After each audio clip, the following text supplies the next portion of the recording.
കാണുന്ന ഐസ്ക്രീമിന്റെ ഡബ്ബ കൊണ്ട് നമുക്ക് നല്ല അടിപൊളിയായിട്ടുള്ളതാ ഈ ഒരു പോട്ട് ഉണ്ടാക്കി എടുത്താലോ. ഇങ്ങനെ നമ്മൾ വേസ്റ്റ് ആണെന്ന് കരുതുന്ന ഒട്ടനവധി സാധനങ്ങൾ വെച്ചിട്ട് നമുക്ക് നല്ല ക്രിയേറ്റീവ് ആയിട്ടുള്ള അടിപൊളി വസ്തുക്കൾ ഉണ്ടാക്കിയെടുക്കാൻ വേണ്ടിയിട്ട് പറ്റും കേട്ടോ.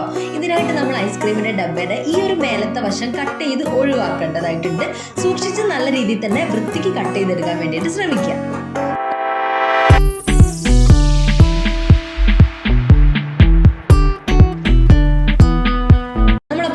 എടുത്തിട്ടുണ്ട്. ഇനി മേലത്തെ വശം ഒന്ന് കറക്റ്റ് ആയിട്ട് നല്ല വൃത്തിക്ക് ഒന്ന് കട്ട് ചെയ്തെടുക്കുക.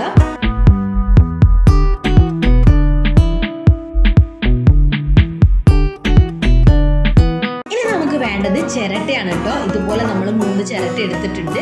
ഒരു സാൻഡ് പേപ്പർ യൂസ് ചെയ്തിട്ട് നമുക്ക് ഈ ചിരട്ട നല്ല രീതിയിൽ ക്ലീൻ ചെയ്തെടുക്കേണ്ടതായിട്ടുണ്ട്. ഇതിന്റെ പുറത്ത് ഒന്നുമില്ലാതെ നല്ല മിനുസ പരുവത്തിൽ വേണം നമ്മളിത് ക്ലീൻ ചെയ്തെടുക്കാൻ വേണ്ടിയിട്ട്. കുറച്ച് ടൈം നമ്മളിങ്ങനെ ഒന്ന് ചെയ്ത് കൊടുക്കുമ്പോൾ തന്നെ ചിരട്ട പെട്ടെന്ന് തന്നെ വൃത്തിയായിട്ട് കിട്ടും കേട്ടോ.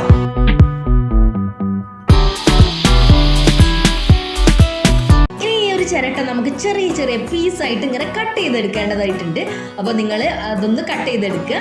ഞാൻ ഈ ഒരു ബോക്സിന് ഞാൻ ഒന്ന് കളർ മാറ്റുന്നുണ്ട് കേട്ടോ. ബ്ലാക്ക് പെയിന്റ് ആണ് അടിച്ചു കൊടുക്കുന്നത്. സ്പ്രേ പെയിന്റ് ആണ് യൂസ് ചെയ്തിട്ടുള്ളത്. നിങ്ങൾക്ക് ഇതിന്റെ കളർ ജസ്റ്റ് മാറ്റുകയാണെങ്കിൽ കുറച്ചുകൂടി വൃത്തിയിൽ കിട്ടും. ഇനി നമ്മൾ പശ യൂസ് ചെയ്തിട്ട് ഈ ഒരു ചിരട്ടേന്റെ ആ ഒരു പീസസ് ഇതിന്റെ മുകളിൽ ഇതുപോലെ വൃത്തിക്ക് ഒട്ടിച്ചു കൊടുക്കുക. മാക്സിമം വിടവൊന്നുമില്ലാതെ നല്ല പെർഫെക്റ്റ് ആയിട്ട് ഒട്ടിച്ചെടുക്കാൻ വേണ്ടിയിട്ട് ശ്രമിക്കുക. എന്നാൽ നല്ല ഭംഗി ഉണ്ടാവും കേട്ടോ. എന്നാൽ നല്ലൊരു ഫിനിഷിങ്ങും കിട്ടും.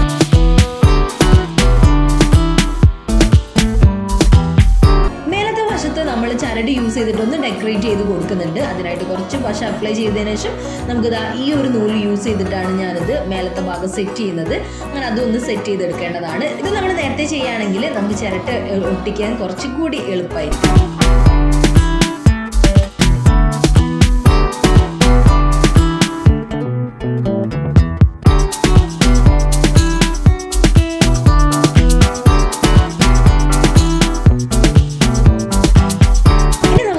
ബാലൻസ് ഉള്ള ചിരട്ടയുടെ പീസും കൂടി ഇതിന്റെ മുകളിൽ നല്ല വൃത്തിക്ക് ഒട്ടിച്ച് സെറ്റ് ചെയ്ത് എടുക്കേണ്ടതായിട്ടുണ്ട്.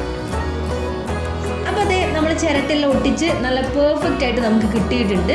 ഇടയ്ക്കിടയ്ക്ക് കുറച്ച് വിടവൊക്കെ ഉണ്ടാവും കേട്ടോ. അതൊന്നും നമുക്കൊന്നും ചെയ്യാൻ വേണ്ടിയിട്ട് പറ്റില്ല. മാക്സിമം നമ്മൾ നല്ല പെർഫെക്റ്റ് ആയിട്ട് ചെയ്യാൻ വേണ്ടിയിട്ട് ശ്രമിച്ചിട്ടുണ്ട്. ഇത്ര മതിയാവും. ഇനി നമുക്ക് വേണമെങ്കിൽ ഇതിന്റെ കളറൊക്കെ ഒന്ന് ചേഞ്ച് ചെയ്ത് കൊടുക്കാം കേട്ടോ. ഇവിടെ ഈ ഒരു കളറാണ്. നല്ല ഡാർക്ക് ആയിട്ട് ചെയ്യണമെന്നില്ല. നമ്മൾ ലൈറ്റ് കളേഴ്സ് യൂസ് ചെയ്തിട്ട് അത് ചിരട്ടയാണെന്നുള്ളൊരു ഇത് നമുക്ക് വേണം. അതായത് ബ്ലാക്കോ അങ്ങനെ ഡാർക്ക് ആയിട്ടുള്ള കളേഴ്സ് യൂസ് ചെയ്യാതെ ആ ഒരു ചിരട്ടയുടെ തനതായിട്ടുള്ള കളർ അവിടെ നിലനിർത്തിയിട്ട് നമുക്ക് ചെയ്യാൻ പറ്റിയിട്ടുള്ള പെയിന്റ് യൂസ് ചെയ്തിട്ട് വേണം നമ്മൾ ഇത് ചെയ്യാൻ വേണ്ടിയിട്ട്. ഇല്ലെങ്കിൽ നിങ്ങൾ വാർണിഷ് ചെയ്തെടുത്താലും മതി കേട്ടോ. അപ്പോൾ നല്ലൊരു പെർഫെക്ഷൻ കിട്ടും. നല്ല വൃത്തിയിൽ നമുക്ക്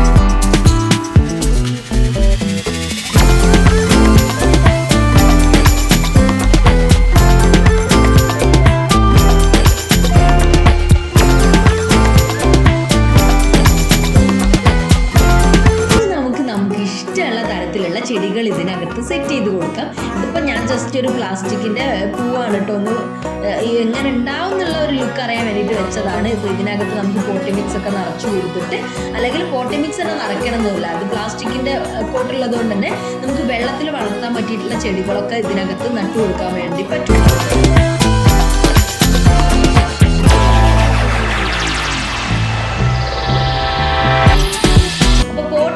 നിങ്ങൾക്ക് ഇഷ്ടമായോ? നല്ല അടിപൊളി പോട്ടല്ലേ? അപ്പോൾ ഇതെല്ലാവരും ഒന്ന് ട്രൈ ചെയ്ത് നോക്കണം കേട്ടോ.